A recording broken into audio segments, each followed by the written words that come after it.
छह सहमतियां बन तो गई हैं, लेकिन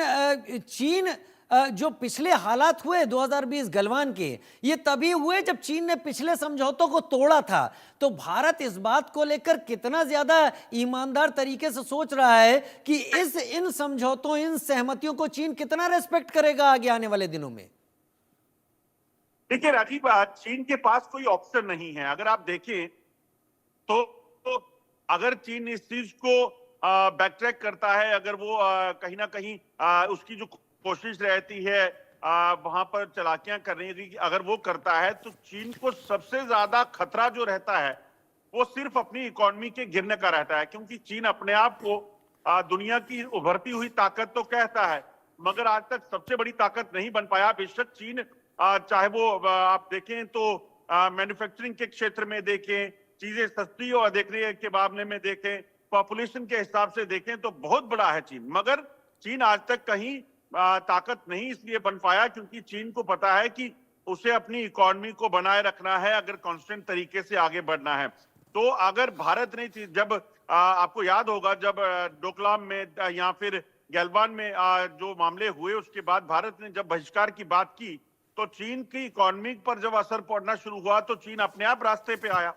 भारत सीधे जंग की बात नहीं करता, मगर भारत को यह पता है कि किस तरीके से, कैसे, किन मुद्दों पर बात होगी, कैसे काम होगा, कैसे कार्रवाई होगी, उसके बाद जो है वो चीजें जो है वो होती हैं। तो इसलिए चीन अगर बातचीत कर रहा है तो चीन इतनी आसानी से जो है वो चीजों को मानेगा तो नहीं, मगर चीन के पास मुझे लगता है बहुत ज्यादा ऑप्शंस भी नहीं है क्योंकि दुनिया के कई देश चीन से परेशान हैं और चीन अगर कभी भी गलती करता है तो चीन को कितनी तरफ से अपना उसका विरोध झेलना पड़ेगा, कितनी तरफ से उस पर अगर आप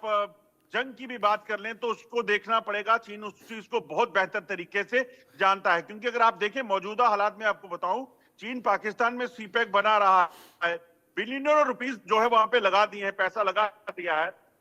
मगर आज की अगर हालत देखें तो चीन को पाकिस्तान आंखें दिखा रहा है क्योंकि चीन ने कहा कि आप ग्वादर पोर्ट हमें दे दीजिए, मगर पाकिस्तान उस पर बार्गेन पे आ गया है जबकि पैसा चीन ने लगाया है। तो ये साफ सी बात है कि चीन जो समझता है हर चीज बड़ी आसान है नहीं उसके लिए, है नहीं उसके लिए, आपने ये भी कहा। लेकिन आपके एक्सपर्ट से बात भी हुई होगी क्योंकि जम्मू कश्मीर एक ऐसा रीजन है जहां पर चीन को लेकर भी बहुत बेहतरीन एक्सपर्ट मौजूद हैं। पाकिस्तान को लेकर तो खैर ही है क्योंकि ये एक ट्रायो है, एक ट्राई जंक्शन है जहां पर भारत को इन दो फोर्सेस से एलएसी और एलओसी पर मुकाबला करना पड़ता है। लेकिन क्या चीन की नीति एक्सपर्ट्स के मुताबिक, आपकी बात के मुताबिक, क्या ऐसी नहीं है कि 2 कदम पीछे और 4 कदम आगे? क्या ये सहमति 2 कदम पीछे वाली कोशिश तो नहीं है कि कुछ दिन बाद 4 कदम आगे बढ़ाने की फिर हरकत करे? देखिए वही मैं कह रहा हूं राजीव, आप देखें तो चीन हमेशा से ऐसा रहा है कि जिस पर भरोसा नहीं किया जा सकता। अगर आप देखें तो जब देपसांग और डेमचोक में जो बातचीत के बाद ही कहा गया कि डिसएंगेजमेंट होगी और उसके बाद वापस पेट्रोलिंग होगी, या फिर बाकी इलाकों पे भी ये सामने आया कि शायद अब दोनों देशों के बीच में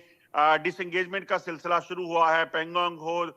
गलवान हो, तमाम जगह पर चीजें होंगी। उसके बावजूद भी भारत ने अपनी सैन्य शक्ति को, अपनी डिप्लॉयमेंट को उस तरीके से नहीं कर दिया कि आप भूल जाएं कि चीन सामने बैठा है। डेमचौक में अगर बात करें तो भारत ने ऐसा नहीं किया कि जिन इलाकों में चीन के साथ विवाद हुआ उन इलाकों को खाली छोड़ दिया। अलबत्ता यह किया गया कि जिन इलाकों में कोई भी ऐसी आशंका थी कि यहां पर चीन कोई हरकत कर सकता है, वहां पर डिप्लॉयमेंट को सुनिश्चित किया गया और भारत ने उन इलाकों में आप देखें हरकुलस विमान से लेकर तमाम वो